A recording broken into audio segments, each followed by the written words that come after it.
Break के बाद आपका स्वागत है। आप देख रहे हैं टैक्स गुरु। और सोने चांदी के बढ़ते दामों ने बाजार में कोहराम मचा दिया है। ऐसे में अगर आप सस्ते भाव पर खरीदे मेटल को ऊंची कीमत पर फायदा उठाते हैं या बेच रहे हैं तो प्रॉफिट पर कैसे और कितना टैक्स लगेगा, इसको समझने की कोशिश करते हैं।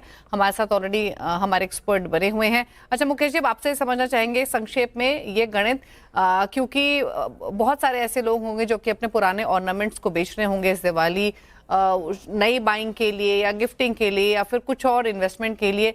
ऐसे केस में टैक्स इम्प्लीकेशंस क्या रहेंगी?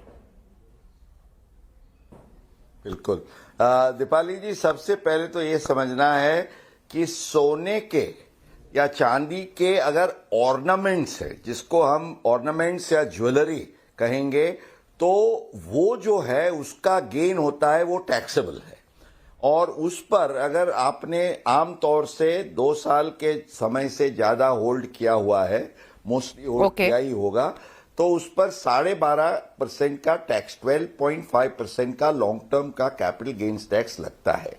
अब आप मुझे पूछेंगे कि इसकी गिनती कैसे होती है, तो अब आपने जब इसको एक्वायर किया उस समय से लेके आपने अभी जो बेचा, तो एक्वायर किए समय का जो कॉस्ट ऑफ एक्विजिशन है उसको आपकी कॉस्ट मानी जाती है। अब ये बहुत पुरानी है एक्विजिशन, तो उन्होंने एक फायदा आपके लिए ये रखा है कि भाई 2001 का जो फेयर मार्केट वैल्यू है सोना या चांदी के ऑर्नामेंट्स का, उसको आप सब्स्टिट्यूट कर सकते हैं आपकी कॉस्ट से, और उसके आधार से उसकी गिनती करके आप कैपिटल गेन्स की गिनती करें। तो अपने एक्विजिशन को टैक्स पेयर कैसे सपोर्ट कर सकता है इस स्थिति में, जो भी ऑर्नामेंट्स होल्ड कर रहा है? बिल्कुल, ये आपका बहुत इंपॉर्टेंट क्वेश्चन है। और सब लोगों को ये होता है कि भाई मेरी शादी हुई उस समय पर मुझे जो ऑर्नामेंट्स वगैरह मैंने होल्ड किए, अब उसका कोई आम तौर से परचेज किया है तो उसका तो कोई सपोर्ट होगा आपके पास, आपने रखा होगा तो। पर आपको जब अपने बचपन से लेके शादी में वगैरह में कुछ मिलता है, तो उसका आधार कैसे? अब समझिए कि आपने उस समय पे 2015 तक तो वेल्थ टैक्स होता था, तो वेल्थ टैक्स के रिटर्न में कुछ दिखाया हुआ है और वो एक्सेप्ट किया गया है, तो उसमें तो कोई दिक्कत नहीं है। मैंने जैसे बताया आपको, आपने खरीदा है तो नो प्रॉब्लम।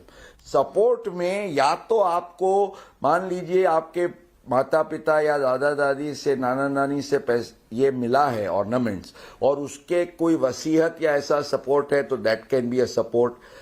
या तो अब तो सीबीडीटी ने इतनी एक छूट दे रखी है, एक 1994 का सर्कुलर इंस्ट्रक्शन 1916 के हिसाब से, कि भाई कुछ भी नहीं हो तो in case of a married lady हम 500 grams, in case of unmarried 250 grams और 100 grams in case of a male taxpayer।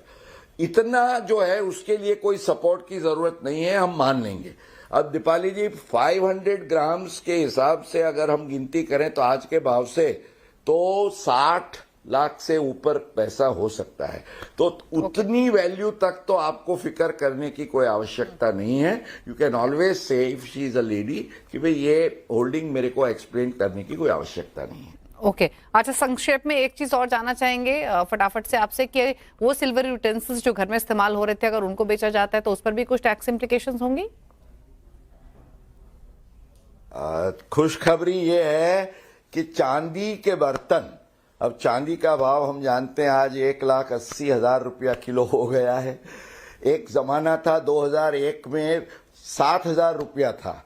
25 साल भी नहीं हुए पर जो चांदी की वैल्यू है वो 26 गुनी हो गई है, मोर देन 26 टाइम्स।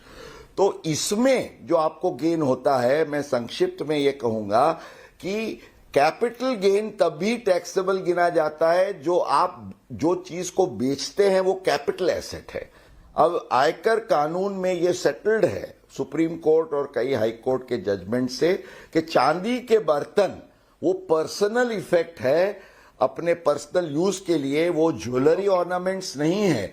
इसलिए उसकी बिक्री पर जो भी गेन होता है उसको संपूर्णतः टैक्स फ्री माना जाएगा। तो खुशखबरी ये है कि आपके पुराने चांदी के बर्तन हैं, अब वो ऐसे ही पड़े रहे हैं, तो उसको बेच के, हालांकि आपके पास उसका सपोर्टिंग एविडेंस होना चाहिए कैसे आपने एक्वायर किए, पर वो कुछ रीजनेबल है, तो you can sell and make your gain tax free. आपकी दिवाली विशेष रूप से वो झगमगाएगी, क्योंकि 0 टैक्स से आपके चांदी का लिक्विडेशन हो जाएगा। ओके, चलिए फटाफट से एक सवाल और ले लेते हैं। पवन गर्ग ने एक सवाल भेजा है। सीनियर सिटीजन है, 70 साल इनकी उम्र है और इन्होंने कहा कि मेरे कोई बिजनेस या प्रोफेशनल इनकम नहीं है। मैंने अप्रैल 2025 और अक्टूबर 2025 में कुछ शेयर्स और म्यूचुअल फंड्स बेचे हैं जिन पर शॉर्ट टर्म और long term capital gain tax बनता है। क्या टैक्स अब देना चाहिए ताकि मुझे इंटरेस्ट नहीं देना पड़े? उनके सीए का ये कहना है कि ये टैक्स जुलाई 2026 में आईटीआर फाइल करते समय दे सकते हैं, क्योंकि सीनियर सिटीजन जिनकी कोई बिजनेस इनकम नहीं होती उन्हें एडवांस टैक्स या फिर इंटरेस्ट पेमेंट देना जरूरी नहीं होता। क्या ये नियम सही है?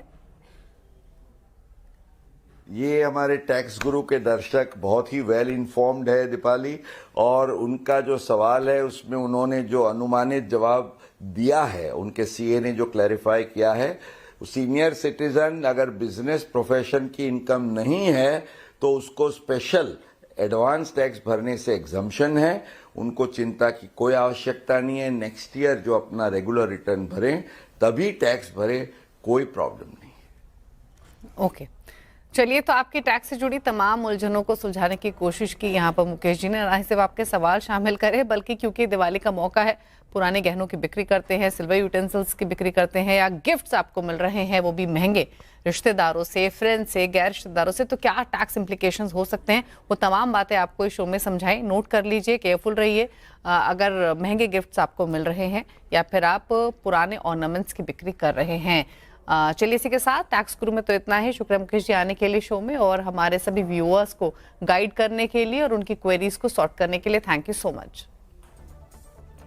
और टैक्स गुरु में अब हमें दीजिए इजाजत। आप भी अपने सवाल हमें भेज सकते हैं और ईमेल भी कर सकते हैं tax@moneycontrol.com पर। बस सवाल के साथ आपका नाम और अपना मोबाइल नंबर लिखना ना भूलें। अगले हफ्ते हम फिर हाजिर होंगे आपकी टैक्स उलझनें दूर करने के लिए। नमस्कार।